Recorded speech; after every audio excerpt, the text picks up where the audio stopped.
নমস্কাৰ এটা নতুন ভিডিঅ'ৰ সৈতে আপোনালোক সকলোকে ষ্টাডি এণ্ড লাৰ্ণ ইউটিউব চেনেললৈ স্বাগতম জনাইছোঁ।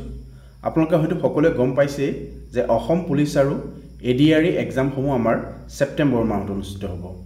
আৰু এই খবৰটো পোৱাৰ আমি খুব কম সময়ৰ ভিতৰতে অসমৰ মুখ্যমন্ত্ৰী হিমন্ত বিশ্ব শৰ্মাদেৱে তেখেতৰ ফেচবুক পেজৰ জৰিয়তে লাইভ আহি আমাক যথেষ্ট গুৰুত্বপূৰ্ণ কিছুমান ডাটা দি থৈ গৈছে।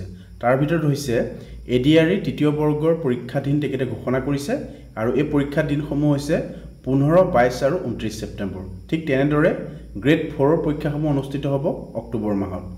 আৰু আমাৰ যি অসম পুলিচৰ শাৰীৰিক যিবিলাক ফিজিকেল ষ্টেণ্ডাৰ্ড টেষ্ট থকা আমাৰ পোষ্ট আছে যেনেকৈ ABUB, কনষ্টেবল এইবিলাকৰ আমাৰ শাৰীৰিক পৰীক্ষা অনুষ্ঠিত হ'ব অক্টোবৰ মাহত।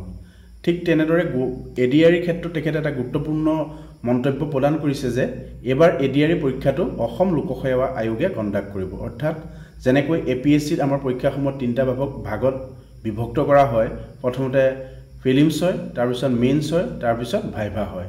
ঠিক তেনেদৰে এইবাৰো আমাৰ এডিআৰইৰ যিসমূহ পোষ্ট আছে সেই পোষ্টসমূহ এনেধৰণে পৰীক্ষা অনুষ্ঠিত হ'ব।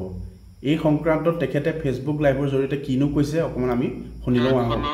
আন কামবিলাকো যাতে সমান্তৰালভাৱে চলাই ৰাখিব পাৰোঁ তাৰ বাবে আজি মই নিযুক্তি সম্পৰ্কীয় কেইবাখনো গুৰুত্বপূৰ্ণ বৈঠকত অংশগ্ৰহণ কৰিছিলোঁ। য'তে মই যাওঁ তাতে আমাৰ আৰক্ষীত আবেদন কৰা ল'ৰা ছোৱালীসকলে মোক সুধি থাকে যে দাদা মামা পুলিচৰ ফিজিকেল ইণ্টাৰভিউ কেতিয়াৰ পৰা আৰম্ভ হ'ব। আমি অসম পুলিচত 6,434টা পোষ্টৰ বাবে আবেদনৰ প্ৰক্ৰিয়া আৰম্ভ কৰিছিলোঁ আৰু আজি আমি সিদ্ধান্ত ল'লোঁ যে অহা 3 অক্টোবৰৰ পৰা পুলিচৰ ফিজিকেল টেষ্টসমূহ আৰম্ভ হ'ব। গতিকে মই সকলোকে অনুৰোধ কৰিম যে বানপানীৰ যেতিয়াই পানী শুকাব আমাৰ খেলপথাৰসমূহ মুকলি হ'ব, আমি দৌৰা প্ৰেক্টিছ আৰম্ভ কৰিব লাগে। কাৰণ 3 অক্টোবৰৰ পৰা অসম আৰক্ষীৰ ফিজিকেল টেষ্ট আৰম্ভ হ'ব। মোৰ লক্ষ্য হৈছে যে ফিজিকেল টেষ্ট, ৰিটেন আৰু ভাইভা তিনিওটা প্ৰক্ৰিয়া সম্পূৰ্ণ কৰি এই বিত্তীয় বৰ্ষতে আমি যাতে এই 6,434টা পদ ভৰ্তি কৰিব পাৰোঁ, এটা সুন্দৰ নিযুক্তি প্ৰক্ৰিয়াৰ মাজেৰে ল'ৰা ছোৱালীক নিযুক্তি দিব পাৰোঁ আৰু তাৰ লগে লগে 2025 চনৰ বাবে আকৌ এবাৰ নিযুক্তি প্ৰক্ৰিয়া আমি যাতে আৰম্ভ কৰিব পাৰোঁ। বিভিন্ন স্থানত গ'লে ছাত্ৰ ছাত্ৰীসকলে এডিআৰইৰ পৰীক্ষাসমূহ কেতিয়া অনুষ্ঠিত হ'ব সেই বিষয়েও মোক প্ৰশ্ন কৰে। আজি আমি সেই বিষয়েও এখন বৈঠক কৰিছিলোঁ।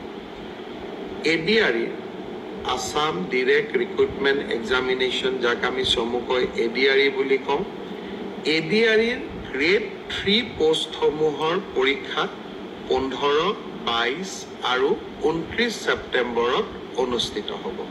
মই আকৌ এবাৰ কৈছোঁ যে গ্ৰেড 3 পোষ্টসমূহৰ বাবে ইণ্টাৰভিউ 15, 22 আৰু 29 ছেপ্টেম্বৰত অনুষ্ঠিত হ'ব। এই পৰীক্ষা এইবাৰ লোকসেৱা আয়োগে পতা পৰীক্ষা আৰ্হিত হ'ব। প্ৰথমতে প্ৰিলিমিনাৰী পৰীক্ষা হ'ব, তাৰ পিছত মেইনছ হ'ব আৰু মেইনছৰ পিছত আমি ভাইভা প্ৰক্ৰিয়াৰ মাজেৰে আমি সমগ্ৰ ইণ্টাৰভিউ প্ৰক্ৰিয়াটো সমাপ্ত কৰিম। প্ৰিলিমছ এক্সাম তৃতীয় শ্ৰেণীৰ পদসমূহৰ বাবে 15, 22 আৰু 29 ছেপ্টেম্বৰত অনুষ্ঠিত হ'ব। আজি আমি জুলাই মাহত আছোঁ। মই আশা কৰিম যে আমাৰ শিক্ষাৰ্থীসকলে, চাকৰি প্ৰাৰ্থীসকলে যাতে পঢ়া শুনা আৰম্ভ কৰে। ঠিক সেইধৰণে 4ৰ্থ শ্ৰেণীৰ বাবেও আমি একেটাই ব্যৱস্থা হাতত ল'ম। প্ৰথমতে প্ৰিলিমছ, তাৰপিছত মেইনছ আৰু তাৰপিছত ভাইভা ভচি। গ্ৰেড 4 বা 4ৰ্থ শ্ৰেণীৰ পদৰো প্ৰিলিমছ 20 আৰু 27 অক্টোবৰত অনুষ্ঠিত হ'ব। আমাৰ গ্ৰেড 3ত প্ৰায় 7,500 পোষ্ট আছে আৰু গ্ৰেড 4ত প্ৰায় 4,500 বা আৰু অলপ 100-200 বেছি ইমানখিনি আমাৰ পোষ্ট খালী হৈ আছে। এটা স্বচ্ছ নিযুক্তি প্ৰক্ৰিয়াৰ মাজেৰে আমি এই পদখিনি পূৰণ কৰিম। এলিমেণ্টাৰী এডুকেশ্যন প্ৰাথমিক শিক্ষা বিভাগৰ শিক্ষকসকলৰ নিযুক্তিৰ প্ৰক্ৰিয়াও খুব সোনকালে আৰম্ভ হ'ব। অৱশ্যে ছেকেণ্ডাৰী এডুকেশ্যনত আমাৰ